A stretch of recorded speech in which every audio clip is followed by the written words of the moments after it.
नमोबुद्धाय मित्रांनो, आज दिनांक 1/1/2026 रोजी आपला हा व्हिडिओ आपण प्रसारित करत आहोत। नवीन वर्षाच्या प्रथमतः आपल्या सर्वांना खूप साऱ्या शुभेच्छा देतो। आणि आज आपण एक अशा महान थेरांबद्दल म्हणजे ज्येष्ठ भिक्खूंबद्दल अभ्यास करणार आहोत जो इयत्ता 9वीच्या पुस्तकामध्ये आहे आणि त्या धड्याचं नाव आहे अय्यासी कोंडण्य थेरो। अय्यासी कोंडण्य थेरो यांच्याबद्दल आज आपण माहिती घेणार आहोत। सर्वात प्रथम आपण त्या पुस्तकामध्ये काय लिहिलं ते पाहूया, नंतर मग पुढची महत्त्वाची माहिती मी तुम्हाला देईल। थेरगाथा हा खुद्दक निकायचा 8वा ग्रंथ आहे। या ग्रंथात 264 थेरांच्या म्हणजे महान भिक्खूंच्या गाथा संकलित केलेल्या आहेत। हा ग्रंथ स्वकथनात्मक स्वरूपाचा असून प्रामुख्याने भिक्खू होण्यापूर्वीच्या जीवनाची माहिती यात वर्णन केली आहे। तसेच भिक्खू झाल्यावर त्यांच्या जीवनात तथागत बुद्धांच्या उपदेशाने त्यांना उच्च प्रतीचा आनंद कसा प्राप्त झाला याचेही वर्णन या ग्रंथातून दिसून येते। त्याशिवाय भिक्खूंनी तथागत बुद्धांच्या वेगवेगळ्या शिकवणीवर आणि तत्त्वज्ञानावर भाष्य केल्याचे पाहावयास मिळते। प्रस्तुत गाथा ह्या तत्त्वज्ञानात्मक स्वरूपाच्या असून यामध्ये तथागत बुद्धांच्या शिक्षामध्ये वयाने सर्वात मोठे आणि सर्वात प्रथम अहंत झालेल्या अय्यासी कोंडण्य थेरांनी कामासक्त लोकांना उपदेश करताना गायलेल्या गाथा आहेत। अनिच्च, दुःख, अनंत हे तथागत बुद्धांच्या महान शिकवणीतील तत्वज्ञान थेराने सहजगत्या व्यक्त करीत मानवाच्या दुःखमुक्तीचा मार्ग सांगितला आहे। असा हा इंट्रोडक्शन पार्ट आहे। मुख्य अट्टकथेमध्ये काय आलेलं आहे हे आपण आधी पाहूया, नंतर मग पुस्तकाला पण सुरुवात करूया। काय सांगितलेलं आहे अट्टकथेमध्ये, सर्वात पहिलं तर हे लक्षात घ्या की हा धडा तुम्हाला कुठे भेटतो। जर पुस्तकामध्ये पाहिलं तर हा 7मं पाठव दाखवलेला आहे आणि सुत्तपिटकामध्ये कुठे भेटत असेल तर सुत्तपिटक, खुद्दक निकाय, थेरगाथा, पाली 16 निपातो मध्ये हा तुम्हाला थेर अय्यासी कोंडण्य थेरगाथा हे आपल्याला चॅप्टर भेटतं। त्याच्यामुळे काय लिहिलं आहे, आपल्या अहंत बुद्ध भगवंतांच्या जन्मापूर्वी म्हणजे बुद्धांच्या सिद्धार्थ गौतमाच्या जन्मापूर्वी कपिलवस्तूजवळ असलेल्या 2 गावातील एका अत्यंत श्रीमंत ब्राह्मण कुटुंबात त्यांचा जन्म झाला। त्यांच्या कौटुंबिक नावावरून ते कोंडण्य या नावाने ओळखले जाऊ लागले। मोठे झाल्यावर त्यांनी तिन्ही वेदांचे ज्ञान प्राप्त झाले आणि लक्षणशास्त्र म्हणजे चिन्हे ओळखणे या विषयामध्ये ते निष्णात झाले। जेव्हा आपल्या बोधिसत्वांचा म्हणजे सिद्धार्थांचा जन्म झाला तेव्हा त्यांच्या भविष्याबद्दल भाकीत करण्यासाठी ज्या 8 ब्राह्मणांना म्हणजे रामो, धजो, लक्खणो, मंती, यंयो, सुयामो, सुभोजो आणि सुदत्तो ही तुम्हाला कुठे भेटेल माहिती, अपदानामधलं अविदुरेन कथामध्ये हे तुम्हाला ही नावं भेटतील। तर यांना पाचारण करण्यात आले होते, त्यात कोंडण्यांचा समावेश होता। जरी ते वयाने अगदी तरुण होते तरीही त्यांनी बालकावर महापुरुषाची लक्षणं पाहिली आणि एक बोट उंचावून ते म्हणाले हा निश्चित बुद्ध होईल। काय झालं की त्यावेळी सिद्धार्थांचा जेव्हा जन्म झाला त्यावेळी त्यांचे पिता जे शुद्धोधन महाराज होते त्यांनी आपल्या मुलाचं भविष्य काय असेल ह्यासाठी त्यावेळच्या जे लक्षणं शरीराची लक्षणं पाहून पारंगत होते आणि भविष्य सांगत होते अशा लोकांना त्यांनी ते 8 ब्राह्मण होते त्या ब्राह्मणांना त्यांनी आपल्याला राजवाड्यात पाचारण केलं, आपल्या मुलाला त्यांना दाखवलं आणि त्या सर्वांच्यापैकी 7 जणांनी 2 बोटं वरती केले होते। त्यातले त्यांचं मत असं होतं की एकतर हा सिद्धार्थ चक्रवर्ती राजा होईल नाहीतर सम्यक समृद्ध होईल, अशा प्रकारचं 7 जणांनी सांगितलं 2 बोटं उंचावून। तर कोंडण्य यांनी 1 बोट उंच करून फक्त त्यांना सांगितलं की हा सम्यक समृद्धच होणार आहे, अशा प्रकारची भविष्यवाणी सगळ्यात पहिल्यांदा कोंडण्य यांनी केली होती। त्यामुळे ते बोधिसत्वांच्या गृहस्थाना म्हणजे गृहत्यागाची संन्यासाची वाट बघत पाहत राहिले। जेव्हा बोधिसत्वांनी वयाच्या 29व्या वर्षी गृहत्याग करून संन्यास घेतला तेव्हा कोंडण्यांनी त्याबद्दल ऐकले आणि लक्षण सांगणारे इतर म्हणजे आपल्यासोबत जे 7 जण होती त्यातल्या लोकांना त्यांनी सांगायला प्रयत्न केला। त्यातले 4 जण तयार झाले त्यांच्या त्या मुलांपैकी। त्यातले नाव होते वप्पो, बद्दियो, महानामो, अस्सजी। हे तुम्हाला महावग्गामध्ये विनयपिटकाच्या महावग्गामध्ये नावं भेटतील तुम्हाला। गृहत्याग करून ते संन्यासी म्हणजे भिक्खू होण्यासाठी निघून गेले. गृहत्याग केल्यानंतर ते आपल्या 4 साथीदारांसह उर्वेला इथे राहू लागले. म्हणजे कोंड्यांनी आपल्या 4 साथीदारांबरोबर उर्वेला, आता जी बिहारमध्ये जी आहे प्रांत उर्वेला, त्या ठिकाणी ते राहू लागले. जेव्हा सिद्धार्थ गौतम तिथे तपस्या करत होते तेव्हा हे 5ही साथीदार त्यांची सेवा करत करत असत. म्हणजे सिद्धार्थ गौतमाने खूप उग्र तपश्चर्या केली होती त्यावेळी. काय करायचे की सुरुवातीला एक भाताचे तसे दाणे दाणे कमी कमी कमी करत करत एका दाण्यावरती ते जीवन जगत होते. तर जेव्हा सिद्धार्थ गौतमाने आपली ही निरर्थक तपस्या सोडून मध्यम मार्गाचा अवलंब करू लागले तेव्हा हे 5ही जण, म्हणजे हे कोंडाणेसहित इतर जे 4 जण होते, वप्प, बद्दियो, महानमन, असजी, हे 5ही जण हे निराश झाले. त्यांना वाटलं की सिद्धार्थ गौतम हा पथभ्रष्ट झालेला आहे आणि ते त्यांना सोडून ऋषीपतन सारनाथ येथे निघून गेले तिकडे. त्या 5 भिक्खूंमध्ये अय्या कोंडन्यानं सर्वात प्रथम, म्हणजे जेव्हा सिद्धार्थ गौतमाला ज्ञान प्राप्त झाली त्यानंतर त्यांनी स्वतःचं हे ज्ञान कोणाला द्यावं अशा प्रकारचा विचार केला असता त्यांना आपली ही 5 परिव्राजकांची आठवण आली. जेव्हा ते सारनाथ येथील ऋषीपतन वनामध्ये राहत होते, ते सिद्धार्थ गौतम तिथे गेले. त्यांना आपल्या ज्ञानाचं प्रथमतः धम्मचक्कपवर्तन सुत्त हे तिथे सांगितलं आषाढ पौर्णिमेला. तर त्यावेळी सर्वात प्रथम त्या ज्ञानाचा बोध म्हणजे कोंडन्य ह्यांना झालं आणि त्यांना अय्यासी कोंडन्य असं म्हणत असत. त्यांना सर्वात पहिला झाला. आणि अय्या कोंडन्य म्हणजे सिद्धार्थ गौतमानंतर, म्हणजे बुद्धांनंतर सर्वात प्रथम बुद्ध झालेले किंवा अरहंत झालेले जे कोण व्यक्ती असेल ते आहे अय्या कोंडन्य. तर हे अशी यांची छोट्यामध्ये, म्हणजे ती सर्वात, आणि ते वयामध्ये सर्वात जास्त ज्येष्ठ होते त्या सर्वांमध्ये. तर त्यांनी सर्वात प्रथम बुद्धत्वाचं, म्हणजे सिद्धार्थ गौतमाकडून दीक्षा घेऊन ते प्रथम अरहंत झालेले ह्या पृथ्वीतलावरचे, बुद्धानंतर पृथ्वीतला ह्या युगामधले प्रथम अरहंत भिक्खू होते. बुद्धत्व प्राप्तीनंतर हे ते 5 परिव्राजक जिथे होते, म्हणजे सारनाथ ऋषीपद येथे, तिथे बुद्ध गेले आणि त्यांनी आपले पहिले प्रवचन, म्हणजे आम्ही जसं सांगितलं धम्मचक्र सुत्त दिले. त्याद्वारे कोंडन्य आणि कोट्यावधी ब्रह्मदेवानी पहिल्या मार्गाचे, म्हणजे स्वतःपन्न अवस्था प्राप्त केली.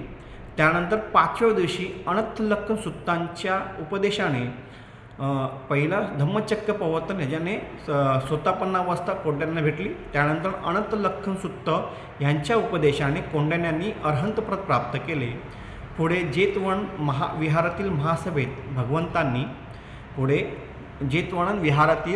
महासभेत भगवंतांनी त्यांना भिक्खू संघामध्ये दीर्घकाळ दीक्षा घेतलेल्या, म्हणजे ज्येष्ठ भिक्षूंमध्ये श्रेष्ठ असा दर्जा दिला.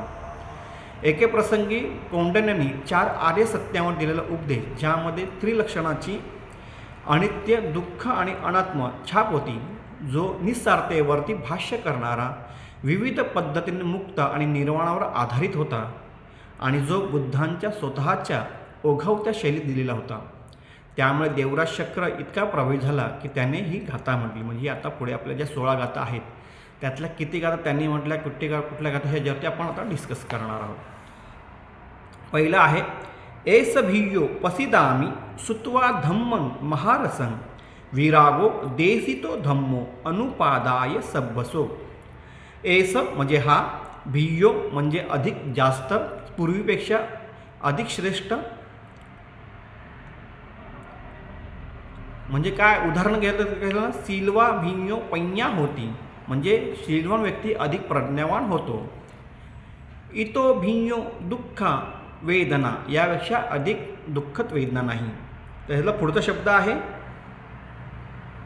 पसिदामी. पसिदामी म्हणजे मी प्रसन्न आहे. सुत्वा म्हणजे ऐकून. महारसन म्हणजे हे ॲडजेक्टिव्ह आहे, विशेषण आहे, अतिशय चविष्ट, अत्यंत आनंददायक. विरागो म्हणजे अनासक्त किंवा वैराग्ययुक्त. देसितो म्हणजे उपदेशित किंवा उपदेश केलेला. अनुपादाय, अनुपादाय म्हणजे एका मागोमाग एक येणाऱ्या ध्यान अवस्थांचा सुसंगत क्रम. आणि सब्बसो म्हणजे सर्व तऱ्हेने. अनुपादाचा एकही अर्थ अजून असा होतो की आसक्त न होता. तर ह्याचा काय अर्थ होणार आहे पहिल्या गादीचा, एस भियो पसिदामी सुत्वा धम्मं महारसं विरागो देसितो धम्मो अनुपादाय सब्बसो, म्हणजे धर्माचा हा महारस ऐकून किंवा जाणून मी अत्यंत प्रसन्न आहे. एस भियो पसिदामी सुत्वा धम्मं महारसं, म्हणजे धर्माचा हा महारस ऐकून जाणून मी अत्यंत प्रसन्न आहे. विरागो देसितो धम्मो अनुपादाय सब्बसो, वैराग्यपूर्ण धर्माचा उपदेश दिला गेला आहे जो सर्व प्रकारच्या आसक्तीपासून मुक्त आहे. तर पहिली लाईनीचा अर्थ समजला आपल्याला असेल की एस भियो पसिदामी सुत्वा धम्मं महारसं विरागो देसितो धम्मो अनुपादाय सब्बसो, म्हणजे धर्माचा हा महारस ऐकून मी अत्यंत प्रसन्न आहे. वैराग्यपूर्ण धर्माचा उपदेश दिला गेला आहे जो सर्व प्रकारे आसक्तीपासून मुक्त आहे. दुसऱ्या एका प्रसंगी जगातील काही लोकांचे मन चुकीच्या विचारांच्या आहारी गेल्याचे पाहून स्थविराने याप्रमाणे उपदेश केला. म्हणजे ह्या प्रत्येक वेळी कुठे ना कुठेतरी वेगवेगळ्या ठिकाणी उपदेश दिला गेलेला आहे. तर त्या वेळी इथे आलेले आहेत की एका प्रसंगी भगवान ते अय्यासी थेर बघतात की जगातील काही लोकांचे मन चुकीच्या विचारांच्या आहारी गेल्याचे पाहून स्थविरांनी याप्रमाणे उपदेश केला. बहुनी लोके चित्राणी अस्मिन् पठवी मंडले मथ्येन्ति मन्ये संकल्प शुभं राग उपसंहितं. बहुनी म्हणजे खूप, पुष्कळ, बरेच, जड, दाट किंवा वारंवार. लोके म्हणजे जग आहे एक प्रकारचं, अवस्था एक प्रकारची असते ती. चित्राणी विविध इंद्रियविषयक रूप, विविध इंद्रियविषयक रूप, शब्द, गंध, रस, स्पर्श यांचे वैचित्र्य जे चित्ताला आकर्षित करून तृष्णा, आसक्ती व भ्रम निर्माण करतात, त्याला म्हणतात त्रिचित्राणी. अस्मिन म्हणजे यामध्ये किंवा येथे, यात ही सप्तमी विभक्ती आहे. पृथ्वी मंडले म्हणजे पृथ्वी तलावर, या जगात पृथ्वी तलावर त्याचा अर्थ होतो. मथ्येन्ति म्हणजे घुसळतात. मन्ये म्हणजे विचार, कल्पना, संकल्पना, मनातील धारणा. संकल्प म्हणजे संकल्प, हेतू, उद्देश, इच्छाशक्तीने घेतलेला निर्णय. शुभं इंद्रिय सुखांशी निगडीत सुंदर भासणाऱ्या गोष्टी. आणि राग उपसंहितं म्हणजे रागाशी किंवा आसक्तीशी जोडलेले, आसक्तीने युक्त किंवा आसक्तीशी संबंधित. तर काय होतं या शब्दाचा अर्थ, म्हणजे ह्या ओळीचा अर्थ काय होईल, बहुनी लोके चित्राणी अस्मिन् पठवी मंडले मथ्येन्ति मन्ये संकल्प शुभ राग उपसंहितं. म्हणजे या जगात, या पृथ्वी मंडळावर अनेक चित्तवेधक आकर्षणे उपस्थित आहेत जी जणू मनमोहक आणि रागयुक्त विचारांचे मंथन करतात. पुढे थेर म्हणतात, रजमुहतंच वातेन यथा मद्दोपसमये एवं सम्मती संकप्पा यदा पय्याय पස්සती. म्हणजे रजमुहतं म्हणजे रज अधिक उह, म्हणजे हे तीन शब्द एकत्र आलेले आहेत. रज, उहतं आणि च. रजंग म्हणजे धुळकट, मळकट, मळलेला, घाणेरडा, धूळ लागलेला. हा शब्द भौतिक धूळमळ तसेच मनावरील मळ यासाठीही सूचक ठरतो. उहतं म्हणजे उडवलेले, उचंबलेले किंवा वर उडालेले. हा शब्द प्रामुख्याने धूळ, माती, कण यांसाठी वापरला जातो जे वारा, पाऊस, वाहन, हालचाल यामुळे अचानक वर उडवतात. आणि च म्हणजे आणि. च याचा अर्थ होतो आणि. तर रजमुहतंच्या याचा अर्थ तुम्हाला समज असेल, ही तीन संधी झालेल्या त्याचा एकत्र अर्थ केलेला आहे. वातेनं म्हणजे वाऱ्याने, यथा म्हणजे जसे, तसे, त्याप्रमाणे, अनुसार किंवा प्रमाणेच. मेघोपसमये म्हणजे मेघा अधिक पाऊस. उपसमये म्हणजे शांत करतो. मेघो पाऊस, उपसमये म्हणजे शांत करतो, करायला लावतो. इथे य किंवा अय प्रत्यय लागला, अथ प्रत्यय लागल्याने इतराला करायला लावणे अशा प्रकारे इथे अर्थ होईल तो. संमती म्हणजे संमती, शांत होतो किंवा थंड होतो. पय्याय इथे आय प्रत्यय लागलेला आहे, तर काय आलं, पय्या म्हणजे ज्ञानाने समजून घेऊन, जाणून घेणे. पश्यति, पश्यति म्हणजे पाहतो. रजमुहतंच वातेन यथा मेघोपसमये एवं संमंती संकप्पा यदा पय्याय पश्यति, म्हणजे ज्याप्रमाणे वाऱ्याने उडालेले धूळ पावसाच्या मेघाने शांत होऊन जाते, त्याचप्रमाणे जेव्हा साधक प्रज्ञेने पाहतो तेव्हा मनाचे सर्व संकल्प किंवा विकार शांत होतात. आपण पाहतो की जेव्हा एखादं वादळ आलं असेल किंवा एखादी मोठा वारा आला असेल तेव्हा आपल्या आजूबाजू सगळी वस्तू म्हणजे जे हलक्या वस्तू आहेत, जे धूळ आहेत, रजकण आहेत, ते वरती उडतात, हवेवरती उडतात असं आपण पाहतोच आहे. पण त्यावेळी जर पाऊस पडला तर त्या सर्व उडालेल्या वस्तू जे काय धूळ कण होते ते सर्व खाली बसतात. हे आपल्याला सगळं माहिती आहे.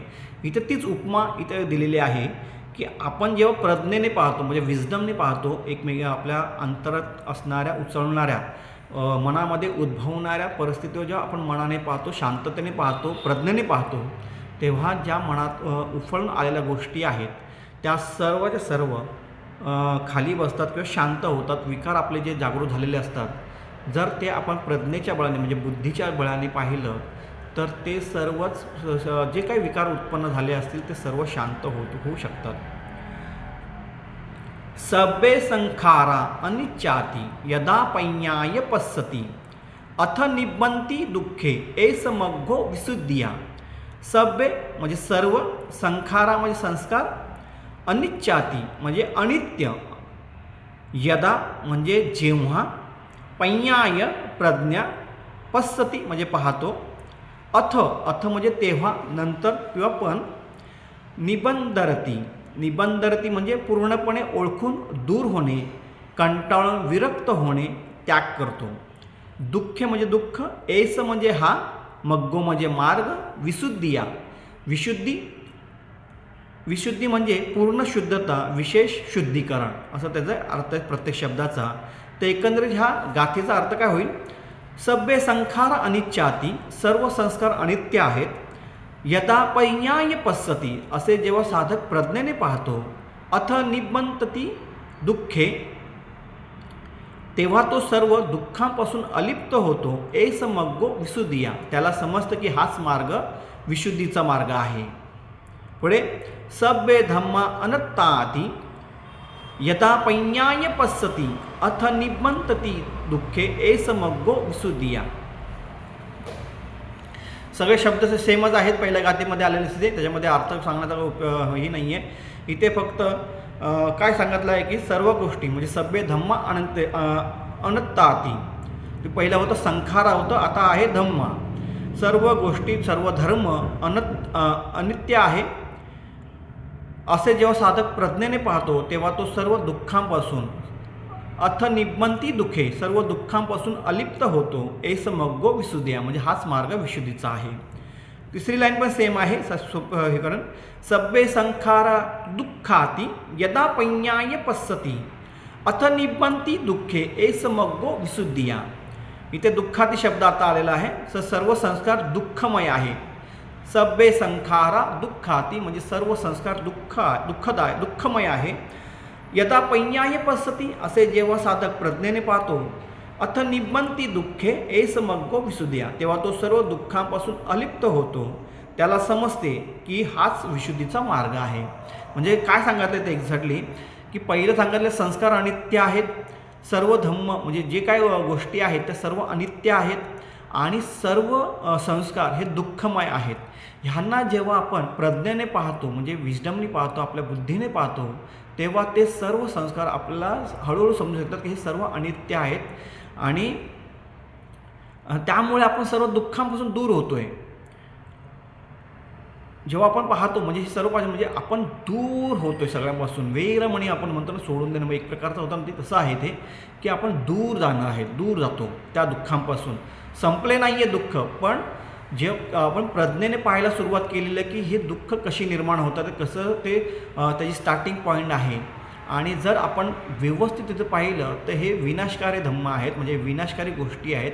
त्या सुरू झाल्या की कधी ना कधी संपणारच आहेत. हे जेव्हा आपण प्रज्ञेने समजतो, बघणे म्हणजे समजणे एक प्रकारे, तेव्हा आपण त्या दुःखांपासून दूर जातो आणि हाच मार्ग विशुद्धीचा मार्ग आहे असं इथे 3 लाईनीमध्ये सांगितलेले आहे. पुढे बुद्धानुबुद्धो या थेरी म्हणजे त्यानंतर स्वतःच्या ज्ञानप्राप्तीची माहिती देताना कोंडाने हे उदाहरण म्हणजे स्वतःचं उदाहरण सांगितलेलं आहे की बुद्धानुबुद्धो या थेरी कोंडण्यो निब्बनिक्कमो पहिन जाती मरणो ब्रह्मचर्यस्य केवली. काय सांगितलं आहे? बुद्धानुबुद्ध म्हणजे बुद्ध पूर्णपणे जागृत, बुद्ध अधिक अनुबुद्ध म्हणजे अनुबुद्ध सांगितलं मागोमाग जाणून घेतलेला, बुद्धांच्या मागोमाग जाणून घेतलेला किंवा अनुसरण करून जागृत झालेला. हा शब्द अशा व्यक्तीसाठी वापरला जातो की जो स्वतः बुद्ध नाही पण भगवान बुद्धांनी सांगितलं धम्म विनयाचा अभ्यास, आचरण आणि अनुभूती यामुळे आर्य सत्य, अनित्य, दुःख, अनंतता यांचे यथार्थ ज्ञान प्राप्त करते. तर बुद्धानुबुद्ध शब्द कोणासाठी होतात की जो स्वतः बुद्ध नाही आहे पण भगवान बुद्धांनी सांगितलेल्या धम्माच्या मार्गावरती, विनयाच्या मार्गावरती आचरण करतो आणि त्याला अनुभवते होते. मग स्वतःपासून तो सुरुवात करतो, त्याला स्वतःपासून अनुभवत होते म्हणजे माहिती भेटते, एक्सपिरियन्स करत होतो स्वतःहून की आर्य सत्य काय आहेत, अनित्य, दुःख, अनंत काय आहे यांचं शब्द त्याला यथार्थ ज्ञान प्राप्त होते. यो म्हणजे जो कोणी, थेरी किंवा थेर वृद्ध ज्येष्ठ, निब्बनिक्कमो निब्ब म्हणजे तीव्र, प्रखर, अत्यंत जोरदार, निक्कम्म म्हणजे प्रयत्न, पराक्रम, उद्योग, ऊर्जेने केलेला प्रयत्न. ह्याला काय सांगतात? जो भिक्खू किंवा काय झालं भिक्षुक किंवा साधक आळस टाकून ढिलाई न करता ध्यानशील आणि प्रज्ञेच्या मार्गावर अत्यंत तीव्र व अखंड प्रयत्न करतो त्याच्या प्रयत्नाला निब्बनिक्कम असे म्हणतात. काय सांगितलं आहे? जो भिक्षू किंवा साधक आळस टाकून ढिलाई न करता ध्यानशील आणि प्रज्ञेच्या मार्गावर अत्यंत तीव्र व अखंड प्रयत्न करतो, जो सतत कार्यपूर्ण आहे, सातत्य त्याच्यामध्ये आहे, ज्याने आळस आपला टाकलेला आहे, कुठल्याही गोष्टीमध्ये त्याचा ढिलाई न करता तो प्रज्ञाशील समाधी या मार्गावरती आरूढ झालेला आहे आणि अत्यंत तीव्र व अखंड म्हणजे खूप मेहनत घेतो आहे त्याला म्हणतात, त्या प्रयत्नाला म्हणतात निब्बनिक्कमं. पहिन जाती मरण, पहिन जाती मरण म्हणजे पहिन म्हणजे सोडलेल्या, त्यागलेल्या, पूर्णपणे मागे टाकलेला, जाती म्हणजे जन्म, मरण म्हणजे मृत्यू, ज्याने जन्म आणि मरण पूर्णपणे मागे टाकले आहेत, संसार चक्रातून पूर्ण मुक्त झालेला आहे, अशा व्यक्तीला काय म्हणतात? पहिन जाती मरण. ब्रह्मचर्यस्स, ब्रह्मचर्यस्स म्हणजे ब्रह्मचर्य म्हणजे काम, वासना, लोभ, द्वेष, मोह यांचा त्याग करून शील, समाधी, प्रज्ञा यांच्या आधारे जगलेले पवित्र आध्यात्मिक जीवन त्याला म्हणतात ब्रह्मचर्यस्स. आणि काय म्हणतात पुढे जाऊन काय होतं? निर्वाण प्राप्तीसाठी आचार्याला संपूर्ण साधना मार्ग याला ब्रह्मचर्य म्हणतात. केवली म्हणजे शेवटचा जो शब्द होता केवली, याचा अर्थ होतो परिपूर्ण, पूर्णत्व प्राप्त केलेला, सर्व प्रकारच्या क्लेशांपासून मुक्त होऊन पूर्ण प्रज्ञा व विमुक्ती प्राप्त केलेल्या व्यक्तीस सूचित करतो. केवली काय म्हणतात? परिपूर्ण, पूर्णत्व प्राप्त केलेला, सर्व प्रकारच्या क्लेशांपासून मुक्त होऊन पूर्ण प्रज्ञा व विमुक्ती प्राप्त केलेल्या व्यक्तीस सूचित करतो. तर ह्याचा काय अर्थ होतो? बुद्धानुबुद्धो यो थेरो कोंडण्यो निब्बनिक्कमो पहिन जाती मरणो ब्रह्मचर्यस्स केवली.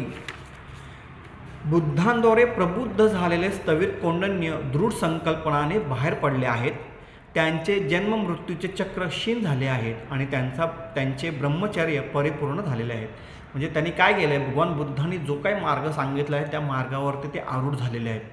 त्यांनी खूप प्रयत्न केलेला आहे आणि त्यांनी जन्म मृत्यूच्या ह्या फेऱ्यातून त्यांनी आपली सुटका करून घेतलेली आहेत किंवा ह्यापुढे त्यांचा पुनर्जन्म होणार नाही आहे हे सांगितलं आहे. आणि त्यांनी ब्रह्मचर्यचं परिपूर्ण झालेलं त्यांचे म्हणजे हे जे काय सांगितलेलं आहे की त्यांनी लोभ, द्वेष, मोह यांचा त्याग करून शील, समाधी, प्रज्ञा यांच्या आधारे आपले पवित्र आध्यात्मिक जीवन निर्वाण प्राप्तीसाठी आचार्याला संपूर्ण साधन मार्गाचा त्याग केलेला म्हणजे त्यांनी संपूर्ण जो काय होता मार्ग, जो क्लेशांचा मार्ग होता त्याचा त्याग केलेला आहे आणि त्यांचं परिपूर्ण झालेलं आहे.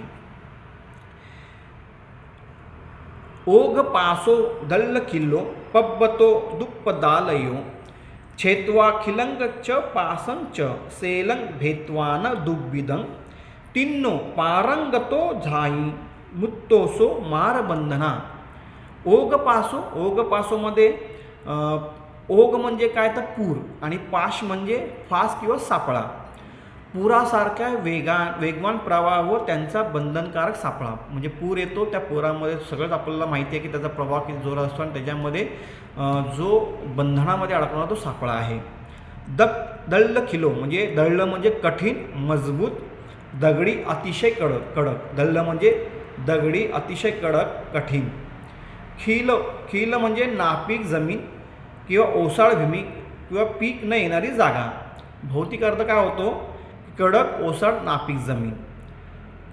मानसिक याचा अर्थ काय झाला? आध्यात्मिक अर्थ काय झाला? धम्मास अनुपयुक्त किंवा कठोर व जड झालेले मन. दल्ल किलो म्हणजे जर आपण आध्यात्मिक दृष्टीने जर पाहिलं, बुद्धांच्या मार्गानुसार पाहिलं तर धम्मास अनुपयुक्त कठोर व जड झालेले मन, हे जी ती अवस्था सांगितली आहे त्याच्यामध्ये. पब्बतो पर्वत, दप्पदालयो म्हणजे फोडणे किंवा भेदणे, अत्यंत कठीण असा कडक व कडक. छेदवा म्हणजे पूर्वकालिक अव्यय इथे लागलेला ॲब्सोल्यूट याला म्हणतात, कापून छेदून किंवा करून झाल्यावर. खिल्लंच म्हणजे खिल हा शब्द मनाच्या अवस्थेशी संबंधित आहे. ज्या व्यक्तीचे मन मऊ नाही, करुणा नाही, संवेद नाही, ती व्यक्ती इतरांप्रती खिल आहे असे म्हणतात. बुद्ध धर्मात ही अवस्था अकरुणा, असंवेदनशीलता, द्वेष किंवा उपेक्षा यांच्याशी जोडली जाते. पास याचा बुद्ध धर्मात पास हा शब्द प्रामुख्याने रूपकात्मक वापरला जातो. उदाहरणार्थ तृष्णा, क्लेश, आसक्ती यांचे जाळे, जीवाला संसारात अडकणारे बंधन. सेल ह्याचा अर्थ होतो दगडी खडकासारखा खडकाळ आणि कठीण. भेदवान म्हणजे भीड फोडणे, भेद करणे, तुडवणे. त्वाण म्हणजे हा अव्यर्थ आहे, करून केल्यावर असा अर्थ देणारा अव्यय प्रत्यय याला म्हणतात. फोडून भेद करून म्हणजे त्याचा अर्थ काय आला की फोडून किंवा भेदवान म्हणजे आलं काय फोडून भेद करून. मूळ अर्थ काय तर भेद घडवून आणून. दुब्बिध म्हणजे ह्याला सगळ्यात तुम्ही पाहिलं असेल की ओ, आ, अंग हे प्रत्यय लागलेले आहेत. हे आता हे कुठले प्रत्यय आहेत ते आपल्याला मागे पाहिलेले आपण, तर त्याच्यावरती मी आता जास्त बोलत नाही आहे. की दुब्बिदंग इथं तरी पण अंग प्रत्यय लागलेला आहे, द्वितीय विभक्तीचा आहे, ज्याला फोडणे, तोडणे किंवा तुकडे करणे कठीण आहे. तिन्न म्हणजे पार केलेला किंवा पार गेलेला. पारंगत म्हणजे दुसऱ्या काठावर पोहोचलेला, सुरक्षितपणे पार केलेला. अरहंतांचे एक उपाधी आहे पारंगत म्हणून. झाई म्हणजे साधक, ध्यान करणारा योगी. मुक्त म्हणजे जो एखाद्या गोष्टींपासून मुक्त किंवा सोडले गेलेले दर्शवते. सो म्हणजे तो. मारबंधना, मार म्हणजे बौद्ध धर्मात मोह, काम, क्रोध यांचे प्रतीक मानला जातो आणि बुद्धांना ध्यान आणि निर्वाण साधण्यापासून वळवतो असा प्रकार मारचा अर्थ आहे. बंधत त्याचा अर्थ होतो बंधन, साखळी, जाळे या ज्या गोष्टी कोणावर नियंत्रण ठेवलेले जाते किंवा कोणीतरी अडकवलेले असते. तर काय अर्थ ओग पासो, दल्ल खिल्लो, पब्बतो, दुप्पदालयो, छेतवा, खिल्लंच पासंच, सेलं भेदवान दुब्बिदं. तीनो पारंगतो झाई, मुत्तोसो मारबंधना. याचा अर्थ काय होतो? पुराचा प्रवाह असो, जाळे असो, एखादी घट्ट मेघ असो किंवा अभेद्य पर्वत असो, कोंडण्यांनी भवरूपी जाळे तोडून आणि अभेद्य पर्वत फोडून यश मिळवले आहे आणि ते पलीकडे म्हणजे परतीरावर पोहोचले आहेत. ते आता मार विकारांच्या बंधनातून मुक्त झाले आहेत. म्हणजे ते आता अरहंत झालेले आहेत, खूप छान पद्धतीने पुढे झालेले आहेत. एका पथभ्रष्ट भिक्खूला कोंड्यांनी पुढे उपदेश दिला होता. म्हणजे वेगवेगळ्या ठिकाणचे सूत्र एकत्र केलेले आहेत. तर त्याच्यामध्ये काय लिहिलेलं आहे? उद्धतो चपलो भिक्खू मित्ते आगम पापके संसिदती मोहगस्मी उमिया पटक उज्जितो. काय सांगितलं आहे? उद्धत म्हणजे उद्धट, चपलो म्हणजे चंचल मनाचा, मित्ते म्हणजे मित्र, आगम म्हणजे आगमन करणारा, येणारा, काहीकडे येणे, काहीकडे पोचणे, काहीशी भेट घेणे. पापके म्हणजे वाईट किंवा दुष्ट, अन्यायकारक, हानिकारक. संसिदती म्हणजे एकत्र खाली बुडणे, हिंमत हारतो, हार मानतो, थांबतो किंवा ढासळतो. महोगस्मिंग म्हणजे मोठा पूर, महान तुफान, महोगस्मिंग कसं आलं आहे की मोहा म्हणजे मोठा महान आणि ओघ म्हणजे पूल किंवा पूर जलप्रवाह. उमिया म्हणजे लहरी, लाट, तरंग, समुद्रातील लाट किंवा पाण्याचा तरंग. पटिक उज्जितो म्हणजे झाकलेली, गुंडाळलेली, उलटी केलेली. त्याचा अर्थ काय होईल? उद्धतो चपलो भिक्खू मित्ते आगम्य पापके म्हणजे उद्धट आणि चंचल मनाचा भिक्खूचं चंचल मनाचा भिक्खूच वाईट मित्रांची संगत धरतो. संसिदती महोगस्मिंग उमिया पटिक उज्जितो म्हणजे आणि या संसाराच्या प्रचंड लाटांच्या महापुरात अडकून बुडू शकतो.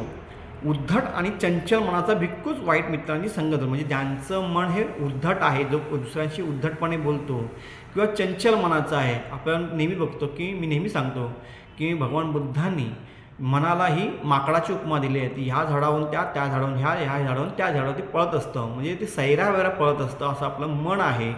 तर ते भगवान बुद्ध काय म्हणतात की अशा जे वृत्ती असणारी व्यक्ती आहे म्हणजे जी उद्धट आहे आणि ज्यांचं मन स्थिर नाही आहे अशी व्यक्तीच हा दुराचारी मित्रांबरोबर म्हणजे दुराचारी व्यक्तींबरोबर राहतो किंवा त्यांच्याशी मैत्री करतो आणि या संसाराच्या प्रचंड लाटांच्या महापुरात अडकून बुडू शकतो म्हणजे तो ह्याच ठिकाणी दुःखामध्ये राहू शकतो. अनुद्धतो अचपलो निपको संवृत्तीनिंद्रियो अकल्याणमित्तो मेधावी दुःख रसंतं करोसिया. अनुद्धतो म्हणजे अहंकारविहीन, गर्वरहित, चिडचिड न करणारा, शांत किंवा स्थिर. अनुद्धतेचा अर्थ होतो. अचपलो म्हणजे तिथे मग चप्पल पाहिलं आपण शपथ आता हा चपलो शब्द पाहिला होता तिथे अचपलो आला आहे म्हणजे स्थिर, अचल, ठाम, सुसंगत किंवा सातत्यपूर्ण. निपको म्हणजे बुद्धिमान, शहाणा, समजूतदार, काही वेळा प्रमुख, गुरु, दुर्लभ किंवा संदिग्ध असाही अर्थ येतो याचा. संवृत्तीनिंद्रियो म्हणजे काय अर्थ होतो? संवृत्त झाला अर्थ नियंत्रित, संयमित किंवा इंद्रिय. पुढे आला शब्द इंद्रिय म्हणजे शरीराचे ज्ञानेंद्रिय म्हणजे दृष्टी, श्रवण, नाक, घाण हे जे 6 इंद्रिय आहेत ते आपल्याला सांगितलं. इंद्रिय म्हणजे शरीराचे ज्ञानेंद्रिय. मन आणि इंद्रिय नियंत्रित असलेला, स्वतःच्या संवेदनावर आणि इच्छावर नियंत्रण ठेवणारा व्यक्ती म्हणजे संवृत्ती इंद्रियो. कल्याण मित्र, सद्गुणी मित्र. मेधावी म्हणजे बुद्धिमान. दुःखरसंत करो म्हणजे दुःखांतकारं जो दुःखाचा अंत करणारा आहे, जो दुःख नष्ट करतो किंवा दुःखाचा नाश करणारा आहे. सिया म्हणजे असे असावे, कदाचित असे असेल, तेथे असे असू शकते. काय अर्थ होतो की जो उद्धट आणि चंचल नाही आहे आणि उद्यमी आहे, संयमी आहे, ज्याचे कल्याण मित्र आहेत आणि जो मेधावी म्हणजे बुद्धिमान आहे तो साधक दुःखाचा अंत करणारा ठरेल. म्हणजे जो संयमी आहे नंबर 1, जो उद्धट नाही आहे नंबर 2 आणि जो चंचल नाही आहे असा व्यक्तीचे मित्र हे कल्याण मित्र म्हणजे चांगले मित्रच असतात त्याचे आणि तो साधक अंत करणारा, दुःखांचा अंत करणारा ठरेल. म्हणजे आपल्या आजूबाजूला जी दुःख आहेत म्हणजे वेगवेगळ्या पद्धतीची आहेत ती कोणाला कुठलं टेन्शन, कोणाला कसलं टेन्शन, पण ह्या सर्वांवरती उत्तरं हे आहेत की जर तो उद्धट नसला पाहिजे, तो चंचल नसला पाहिजे, तो उद्यमी असला पाहिजे आणि संयमी असला पाहिजे. जर ही सर्व लक्षणं त्याच्यामध्ये असेल तर तो दुःखाच्या डोंगरातून बाहेर निघतो. कालबग्ग संकासो किस्सो धम्मनी संततो मत्तय्यू अन्नपानस्मिन उदिन मनसो नरो. हा शब्द आता आलेला आहे. कालबग्ग संकस म्हणजे असे शरीर किंवा अंग जे हाराच्या दांड्यासारखे जोडलेले दिसतात म्हणजे शरीराचे अवयव हाराच्या दांड्यासारखे मांडलेले दिसतात. किस म्हणजे पातळ, सडसडीत, बारीक. धमनी संथ म्हणजे रक्तवाहिन्यांनी व्यापलेले, नसांनी स्पष्टपणे भरलेले म्हणजे पातळसर किंवा रक्तवाहिन्या दिसणारे. मतयू योग्य मर्यादा जाणणारा, योग्य प्रमाण जाणणारा. संतुलित, मध्यम आणि मर्यादित असा त्याचा अर्थ होतो. अन्नपान म्हणजे अन्न आणि पिण्याचे पदार्थ. अधीन मनस, अधीन मनस म्हणजे ज्या व्यक्तीचे मन न झुकणारे आहे, निर्धारशील किंवा न डगमगणारा, धैर्यशील, निर्भय. नरो म्हणजे पुरुष किंवा मनुष्य. तर काय सांगितलं आहे, कालपंग संगासो मिकिसो धम्मनी संततो मत्तयू अन्नपानस्मिन अधीन मनसो नरो. म्हणजे वेताच्या पेरांप्रमाणे ज्यांचे सांधे झाले आहेत, म्हणजे एकदम बारीक शिडशिडीत, जो कृश आणि अडकुळ आहे, ज्याचे शरीर शिरांनी व्यापलेले आहे, परंतु जो अन्न पाण्यात योग्य प्रमाण जाणतो, त्याचे मन खंबीर आणि पुष्ट असते. की आपण पाहतो की आपण जेव्हा कुठेही जेवायला बसो, कुठेही जाऊ दे किंवा कुठेही आपण असो, आपण आपल्याला मात्राच हा समजत नाही की आपण आपल्या ताटामध्ये किती घ्यायचं आहे, किती नाही घ्यायचं हे आपल्याला माहीत नाही. जे समोर येतं ते आपण खात राहतो. पण बुद्धिमान व्यक्ती असे असतात की त्यांना ते योग्य मात्रा जाणतात, त्यांना माहिती असतं आपल्याला किती घ्यायचं किती नाही घ्यायचं ते. अशाच प्रकारचं बाहेर आवरण इथं सांगितलं आहे. बाहेरील जे आवरण आहे म्हणजे बाहेरील जे संस्कार आहेत ते मेधावी पुरुषाला माहिती आहेत की आपल्याला पोषक किती आहेत आणि अनपोषक किती आहे हे त्याला माहिती असतं. तो तीच गोष्ट फक्त आपल्याकडे घेऊ शकतो. म्हणजे उदाहरणार्थ पंचशील घ्या, तर पंचशिलेमध्ये तो आचरण करेल, बाहेरचे आहे ते सगळं आचरण तो घेऊ शकतो आणि त्याला माहिती आहे की हे करायचं नाही, हे सोडायचं, हे आपल्याला घ्यायचं नाही. याला म्हणतात मात्रा जाणणे. कुठल्या हितकारक गोष्टी आहेत ते जाणणं आणि कुठल्या अहितकारक गोष्टी आहेत तेही जाणणं आणि त्याप्रमाणे त्याचं सेवन करणं हे इथं सांगितलेलं आहे. फुट्टो डंसेही मकसेही भरण्यस्मिन ब्रह्मावने नागो संगामसी सेव यहतो तत्राभि सेवाय. फुटो डंसेही मकसेही अरिण्यस्मिन ब्रह्मावने नागो संगामसी सेव सत्तो सत्राधी वासये. फुट्ट म्हणजे स्पर्शलेला, अनुभवलेला, ज्या गोष्टीने संपर्क झाला आहे त्या अनुभवलेला. दंस म्हणजे घोड्याचा किडा, भोंगळ किंवा चिरडणारा कीटक. मकस म्हणजे मच्छर किंवा माशी. अरण्य म्हणजे जंगल, वन, निर्जन ठिकाण. ब्रह्मवने म्हणजे महान जंगल, प्रचंड वन. नागो म्हणजे स्पर्श, नाग, कोबरा, हत्ती. घोडा, उत्तम वंशाचा घोडा, प्रचंड बैल. बलवान म्हैस, प्रचंड वृक्ष, विशाल झाड अशा प्रकारचा अर्थ होतो. संगामसीस म्हणजे सन्नद्ध युद्धाचा अग्रभाग, लढाईचा पहिला भाग किंवा युद्धाचा शिर. सतो म्हणजे असताना, जेव्हा असतात. तत्राधिवासयाती म्हणजे तो किंवा ती तिथे टिकतो, तिथे राहतो, तिथे स्थिर राहतो. तत्र म्हणजे तिथे, त्या ठिकाणी. अधिवासयती म्हणजे राहतो, टिकतो, स्थिर राहतो. तर काय होतं, फुटो डंसेही मकसेही अरण्यस्मिन ब्रह्मावणे नागो संघामसिसेव सतो तत्राधिवासयी. म्हणजेच अरण्य किंवा महावनामध्ये माशा आणि डासाचा त्रास झाला तरीही युद्धभूमीवर अग्रभागी राहणाऱ्या हत्तीप्रमाणे स्मृती जागृत ठेवून त्याने समतेने राहावे. म्हणजे तुम्हाला कितीही, ही उपमा दिलेली आहे, तुम्हाला कितीही त्रास झाला, कुठल्याही प्रकारचा त्रास झाला तरीही, जसा युद्धभूमीवरती म्हणजे रणांगणामध्ये हत्ती अग्रभागी असतो, सगळ्यांच्या पुढे असतो, त्याला कितीही त्रास झाला, मच्छरांनी चावलं काय, हे केलं काय, तरी त्याला काही फरक पडत नाही. तो त्याला एकच माहिती आहे की आपल्याला ह्या ठिकाणी लढायचं आहे शत्रुसैन्याशी. तसं इथे सांगितलं की तो हत्तीप्रमाणे स्मृती जागृत ठेवायची. म्हणजे सम्यक सतीचं उदाहरण इथं दिलेलं आहे. तुम्हाला नेहमीच सतीमध्ये राहायचं आहे आणि ते त्या समतेने राहावे अशा प्रकारचं उदाहरण इथं दिलेलं आहे. नाभिनंदामी मरणं नाभिनंदामी जीवितं निबिसं बतको यथा. नाभिनंदती म्हणजे काहीतरी गोष्टीत आनंद, संतोष होणे.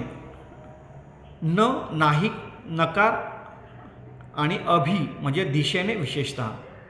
नंद म्हणजे आनंद घेणे, संतुष्ट होणे. एखाद्या गोष्टीत आनंद नाही घेतो, संतुष्ट नाही, किंवा मन प्रसन्न होत नाही, एखाद्या गोष्टी इच्छा नाही ठेवतो, लालसा नाही ठेवतो आणि किंवा आकांक्षा ठेवत नाही. मरण म्हणजे मृत्यू. जीवितं म्हणजे जीवन.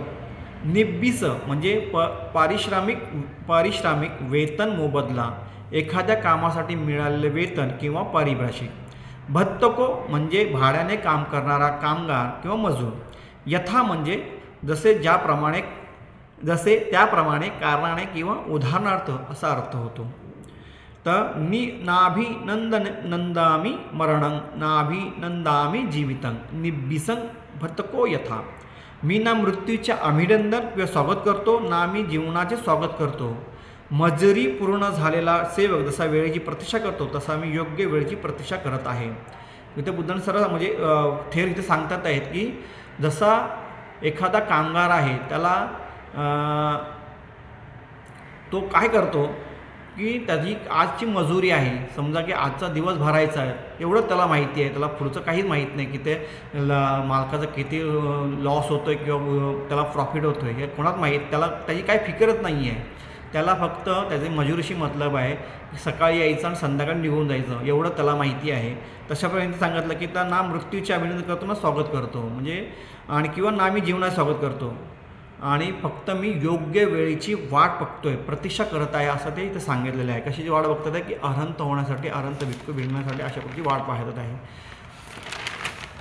नाभिनंदामी मरणं कालच पटीकरंताभि संपजानाय पतिस्सतो म्हणजे संपजान याचा अर्थ होतो मधला संपूर्ण किंवा पूर्ण किंवा एकत्र, पुढे लक्ष पुढे किंवा लक्षपूर्वक, ज्ञा म्हणजे जाणणे किंवा ज्ञान म्हणजे ह्याचा पूर्ण अर्थ काय होतो पूर्णपणे जाणून घेणे, लक्षपूर्वक समजून घेणे. पतिस्सत म्हणजे स्वतःच्या अंतर्मनावर लक्ष ठेवणारी, स्वतःच्या अनुभवांची आणि विचारांची जाणीव ठेवणारी स्थिती. साधारणतः ध्यान, आत्मनिरीक्षण किंवा मानसिक सतर्कतेशी संबंधित आहे.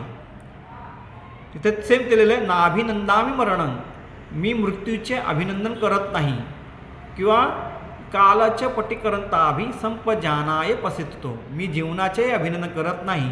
एखादा मुक्त सेवकाप्रमाणे मी पूर्ण समजकतेने आणि ध्यानावस्थेत वेळेची प्रतीक्षा करत आहेत. म्हणजे मी साधना करत आहे, पण साधना करताना पण कशी करत आहे की मी पूर्ण सतीमध्ये आहे आणि त्या सतीमध्ये असताना मी ध्यान साधनेमध्ये वेळेची प्रतीक्षा करीत आहे. परिचिन्नो मया सत्था भवन्नेती समूहता हे पे टाकलेला अर्थ याचा अर्थ की त्याच लाईनने रिपीट आहे तिथे. परिचिन्न म्हणजे सर्वाधिक प्रमाणात योग्य सेवेत असलेले किंवा उपस्थित राहिलेले. मया म्हणजे माझ्याद्वारा, माझ्यासह, माझ्यापेक्षा किंवा माझ्यापासून. भवन्नेती म्हणजे अशी मानसिक किंवा भावनिक प्रवृत्ती जे जीवाला संसारातील दुःख जन्म मरणाच्या चक्रात पुढे नेत आहेत किंवा दुसऱ्या अर्थाने तृष्णा किंवा इच्छा जी भवसारून येते. समूहता म्हणजे सामूहिकतेतील ताकद किंवा भरीपणा. तर काय सांगितलं आहे मी शास्त्राची म्हणजे बुद्धांची मनोभावे सेवा केली आहे, साधना केली आहे आणि बुद्ध शासन पूर्ण केले आहे. मी माझ्या डोक्यावरील जड ओझे उतरून टाकले आहे आणि पुन्हा जन्माला कारणीभूत ठरणारी तृष्णा समूळ नष्ट केली आहे. आता इथे आपण पाहिलं की त्यांनी वाट पाहत आहेत. कसली वाट पाहत आहे तर सुरुवातीला जेव्हा आपण सुरुवात केली ती ह्या गाथेची तेव्हा त्याच्यामध्ये सांगितलं होतं की कौंडिन्य यांनी भगवान बुद्धांचं भविष्य वर्तवलं होतं की हे बुद्ध होणार आहेत. मग त्या काळापासून ते सम्यक संबुद्ध होईपर्यंत हे कौंडिन्य त्यांची वाट पाहत होते की हे कधी बुद्ध होणार आणि कधी आम्हाला त्याची देशना देते आणि त्यानुसार आम्ही आचरण करून आम्हीही जीवनमुक्त होऊ ह्याची ते वाट पाहत होते. ह्या लाईनीमध्ये काय सांगितलं की मी बुद्धांची म्हणजे शास्त्रांची मनोभावे सेवा केली आहे. त्यांनी परिव्राजक होण्यानंतर ते त्यांनी पथभ्रष्ट होईपर्यंत त्यांनी मनोभावे त्यांची सेवा केली होती आणि ते सर्व त्यांनी जे काय सांगितलं ते संपूर्ण त्यांनी आचरण केलं होतं. माझ्या डोक्यावर जड ओझे उतरून टाकले आणि पुन्हा जन्माला कारण ठरणारी तृष्णा समूळ नष्ट केले. म्हणजे मी आता पुनर्भव होणार नाही आहे हे आता इथे ते आपला अनुभव सांगतात आहेत की भगवान बुद्धाने दिलेल्या देशानंतर आमचा जो काही कायापालट झालेला आहे ते इथे सांगितलेलं आहे. यस्य चत्थाय पबिजितो आगरस्मा नागरीयं सो मे अथो अनुपत्तो की मे सद्धी विहारीना. यस्य म्हणजे यासाठी ज्याच्या किंवा ज्याप्रती ज्याला, चत्थाय म्हणजे च आणि च म्हणजे आणि किंवा तसेच, अथ्थाय ह्याचा अर्थ च्या कारणासाठी, च्या हितासाठी, च्या उद्देशासाठी म्हणजे च्याचा हा शब्द कोणत्या तरी हेतू किंवा उद्देशासाठी वापरला जातो. अगारस्मा निगारण्य, अगारस्मा अनगारियं असे 2 शब्द आहेत. अगार म्हणजे घर, वास्तू, घरगुती सांस्कृतिक जीवन. अनगार्य म्हणजे घर नसलेली अवस्था किंवा घराशिवाय असलेला असलेली. सो म्हणजे तो, मे म्हणजे स्वतःला किंवा मला, अर्थ म्हणजे अर्थ हा शब्द सध्याच्या संदर्भानुसार अर्थ, लाभ, उद्देश, गरज, घर, मृत्यू, पर्वत अशा विविध अर्थांनी वापरला जातो. ह्या अर्थाचा वेगवेगळे अर्थ आहेत, पण संदर्भानुसार तो अर्थ बदलतो. अनुपत्त म्हणजे पोहोचलेले, प्राप्त झालेले, एखाद्या ठिकाणी आलेले, साध्य झालेले, मिळालेले. किंग म्हणजे कोण, काय, कोणती. सद्विहारी म्हणजे सहवासी, गुरुच्या सहवासात शिक्षण घेणारा. अशा प्रकारे या शब्दांचा अर्थ आहे. तर ह्याचा अर्थ काय होतो, ज्या हेतूसाठी मी घराचा त्याग करून बेघर होऊन प्रवचित झालो होतो, तो हेतू मी प्राप्त केला आहे. आता मला सोबत चालण्यासाठी इतर सोबत्यांची काय गरज. तर इथे त्यांनी सांगितलं की त्यांना म्हणजे आपण सुरुवात केली होती की धम्मचक्र प्रवर्तन सुत्त ऐकल्यानंतर ते श्रोता पण झाल्यानंतर त्यानंतर अनंतलक्षण सुत्त झाल्यानंतर ते पूर्णतः अरहंत झाले होते भिक्खू. तर ही त्यांची ही अवस्था सांगितली त्यांनी की मी ज्या गोष्टीसाठी घर त्याग केला होता, म्हणजे ह्या संसार चक्रातून मला पूर्णतः मुक्ती पाहिजे होती, म्हणजे ह्या दुःख चक्रातून मला जी मुक्ती पाहिजे होती ती मला त्यासाठी ह्या दुःखांच्या अंत करण्यासाठी मला जो रस्ता पाहिजे होता, त्या रस्त्यातून मी आता वाट पाहिली एवढे वर्ष. भगवान बुद्धांनी मला हा संपूर्ण मार्ग दाखवला आणि त्या मार्गावर मी चालून आज मी दुःखमुक्त झालो आहे. म्हणजे मी बेघर झालो. म्हणजे काय सांगायला आपण सुरुवातच केली होती की त्यांनी भगवान बुद्धांनी जसं गृहत्याग केला तसं ह्या 5 जणांनी पण गृहत्याग केला होता आणि प्रवचित झाले होते.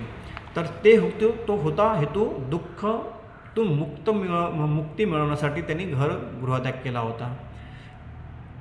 आता ते संपूर्ण त्याच्यातून मुक्त झालेले आहेत आणि आता इतर सोबत्यांची मला काय गरज. म्हणजे हे इतर सांगितलं की भगवान बुद्धांच्या ज्ञानप्राप्तीनंतर ते जास्तीत जास्त काळ एकांतामध्ये राहिले होते, म्हणून त्याला अन्यासी कोंडण्य असं त्यांना नाव पडलं होतं. जास्तीत जास्त ते एकांतवासामध्ये राहिले, बरेच कमी लोकांमध्ये आले होते. तर त्यांना इथे ते सांगितलं आहे की त्यांना इतर सोबत्यांची काय गरज आणि असं म्हणून ते वनामध्ये जाऊन ते एकटेच राहायचे होते. तर आय होप आजची ही थोडंसं विस्तृत झालं. गाथा मोठ्या 16 गाथा होत्या, त्यांचा आपण अर्थ इथे पाहिला आहे थोडाफार आणि प्रत्येक शब्दाचा अर्थ इथे आपण पाहिलेला आहे. कुठल्या शब्दाला काय म्हणतात, कशाला काय म्हणतात ते आपण इथे पाहिलेलं आहे. तर ह्या शब्दांच्या अर्थानुसार तो शब्द कशा पद्धतीने त्या गाथेमध्ये आला आहे आणि त्याचा संदर्भ काय हे आज आपण इथं पाहिलेलं आहे. थोडा मोठा लेक्चर झाला, त्याबद्दल काय करणार आता. हे सर्व मोठी गाथा होती त्यामुळे हा लेक्चर थोडं मोठं झालं. आय होप तुम्हाला आजचं लेक्चर समजलं असेल. गाथा सगळ्या समजल्या असतील. अय्यासुय कोंडण्य यांच्याबद्दल तुम्हाला माहिती भेटली असेल. ही आपण काय करतो आज हे का घेतले. आज म्हणजे वर्षाचा पहिला दिवस 1 जानेवारी आहे आणि 1 जानेवारीलाच पहिले म्हणजे असं मला वाटलं की पहिल्यांदा ज्या वर्षाच्या सुरुवातीला जसं भगवान बुद्धांच्या शासनामध्ये सर्वात पहिल्यांदा अरहंत झालेले कोंडण्य होते, त्यांची माहिती जसे ते पहिले अग्र होते, तसंच आजच्या वर्षाची सुरुवातीला पण त्यांचंच आपण सुरुवात म्हणून त्यांच्यापासून सुरू करावी असं मला वाटलं. म्हणून इतर धडे आपण नंतर घेणार आहोत, नंतर गाथा घेणारच आहोत, पण अय्यासुय कोंडण्य यांच्याबद्दल माहिती असली पाहिजे. आय होप तुम्हाला आज समजलं असेल, संपूर्ण गाथा समजल्या असतील, त्यांचं कॅरेक्टर समजलं असेल, जीवनचरित्र समजलं असेल का असं गृहीत धरून आजची देशना इथे संपवतो आहे. आपण सर्व इथे आलात त्याबद्दल आपल्या सर्वांचे आभार. आपल्या सर्वांना नवीन वर्षाच्या खूप साऱ्या शुभेच्छा देतो आणि आजचा व्हिडिओ आपल्याला कसा वाटला हे आपण मला जरूर सांगावं, कमेंट करून सांगावं. जर आवडलंच तर चॅनल लाईक करा, शेअर करा. जास्तीत जास्त विद्यार्थ्यांपर्यंत, जास्तीत जास्त पाली भाषेचे जे अभ्यासक आहेत त्यांच्यापर्यंत हा व्हिडिओ पोहोचवण्याचा प्रयत्न करा. आपल्या सर्वांच्या प्रती मंगलमैत्री व्यक्त करून इथेच थांबतो. नमो बुद्धाय. जय भीम.